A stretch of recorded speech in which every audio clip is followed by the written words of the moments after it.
السلام علیکم ورحمۃ اللہ تعالی وبرکاتہ۔ وعلیکم السلام ورحمۃ اللہ تعالی وبرکاتہ۔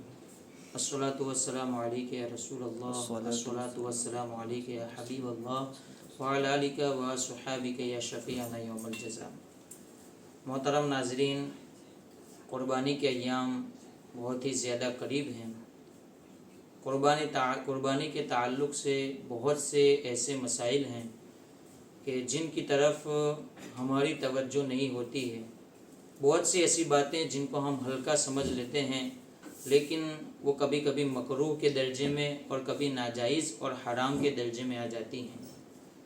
تو الحمدللہ ہم نے ارادہ کیا کہ ان کچھ مسائل کی جانب ہم اپنی عوام کی توجہ کرائیں تاکہ ہم سب کی قربانیاں صحیح ہو سکیں، اور اگر کوئی ایسی بات رہ جاتی ہو تو ہم اس کو دور کر سکیں۔ انہی میں سے سب سے پہلے میں مناسب سمجھتا ہوں کہ گوشت کے تعلق سے جو کچھ ہماری غلط فہمی ہے یا جس کی طرف ہماری توجہ نہیں ہے اس کی طرف میں اشارہ کر دوں۔ دیکھیے، سب سے پہلے یہ کہ اگر گوشت قربانی کا تقسیم کرنا ہے تو اس کا سنت طریقہ اور مستحب طریقہ آپ جانتے ہیں کہ اس کے 3 حصے کیے جائیں۔ ایک حصہ فقیروں کے لیے، ایک حصہ رشتہ داروں کے لیے، اور ایک حصہ اپنے لیے رکھا جائے۔ اب اگر الگ الگ آدمیوں کے حصے ہوں، مختلف آدمیوں کے حصے ہوں، تو ان میں گوشت تقسیم کرنے کا طریقہ کیا ہے؟ کبھی کبھی ہوتا ہے کہ قربانی تو ایک گڑھ کی ہوتی ہے، ایک بڑا جانور ہوتا ہے، تو اس میں تو کوئی اتنا زیادہ مسئلہ ہے نہیں، لیکن اگر کچھ مختلف آدمیوں نے مل کر کے ایک جانور خریدا ہو تو ان میں گوشت کی تقسیم کا کیا طریقہ ہونا چاہیے؟ تو یاد رکھیں کہ جتنے شریک حضرات ہیں ان سب کو گوشت کو ناپ کر کے، تول کر کے برابر برابر آپس میں تقسیم کرنا ہے۔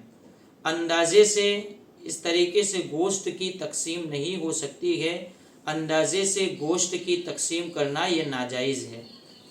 تو اس لیے خاص طور پر اس کی توجہ کی ضرورت ہے۔ بہت سے حضرات جب اس طریقے سے مل کر کے جانور خرید لیتے ہیں تو پھر ان کا طریقہ کار یہی ہوتا ہے کہ گوشت کا کچھ حصہ اندازاً ایک بھائی لے لیتے ہیں، پھر دوسرے بھائی لے لیتے ہیں، حالانکہ یہ طریقہ غلط ہے۔ اس طریقے سے گوشت تقسیم کرنا یہ ناجائز ہے۔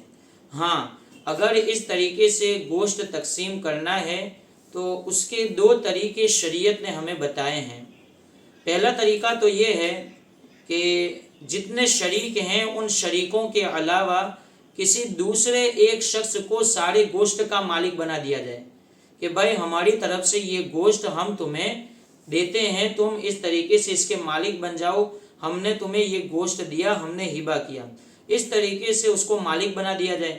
اب جو شخص مالک ہوا ہے وہ شخص ان شریکوں کے درمیان جن کی طرف سے قربانی تھی ان کے درمیان جس طریقے سے چاہے وہ گوشت تقسیم کر سکتا ہے، چاہے کسی کے پاس زیادہ آئے کسی کے پاس کم آئے، وہ جس طریقے سے چاہے اس گوشت کو تقسیم کر سکتا ہے۔ تو یہ پہلا طریقہ ہو گیا۔ اور دوسرا طریقہ یہ ہو جائے گا کہ گوشت کے ساتھ گوشت کے علاوہ کسی دوسری جنس کو ملا دیا جائے، یعنی جس طریقے سے کلیجی ہے، سلی ہیں، پائے ہیں، اور اسی طریقے سے بیجا ہے، یہ جو چیزیں ہیں گوشت کے ساتھ ان کو بھی ملا لیا جائے۔ اب چاہیں ٹکڑے ٹکڑے کر کے ہر حصے کے اندر رکھی جائے، یا پھر دوسرا طریقہ یہ ہے کہ کسی کے حصے کے اندر کلیجی رکھ دی جائے، کسی کے گوشت کے ساتھ تلی رکھ دی جائے، اور کسی کے گوشت کے ساتھ بیجا رکھ دیا جائے۔ اسی طریقے سے جو گوشت کے علاوہ دوسری چیزیں ہیں ان کو اگر الگ الگ حصوں میں رکھ دیا جائے تو اس سے بھی پھر اندازاً گوشت کی تقسیم کرنا یہ جائز ہو جائے گا، ورنہ مطلقاً صرف گوشت کی تقسیم اندازاً کرنا یہ شریعت کے اعتبار سے جائز نہیں ہے۔ تو امید ہے کہ آپ نے اس مسئلے کو سمجھا ہوگا۔ آپ اس مسئلے کو سمجھیے اور اس پر عمل کرنے کی کوشش کریں، دوسروں تک بھی پہنچانے کی کوشش کریں۔ اگر پھر بھی سمجھ میں نہ آیا ہو تو ہمارا کانٹیکٹ نمبر آپ کو یہاں پر دیا جائے گا، آپ اس پر سے رابطہ کریں اور ہم سے رابطہ کر کے اس مسئلے کے بارے میں جو کچھ بھی آپ کو سوالات ہوں آپ سوال کر سکتے ہیں۔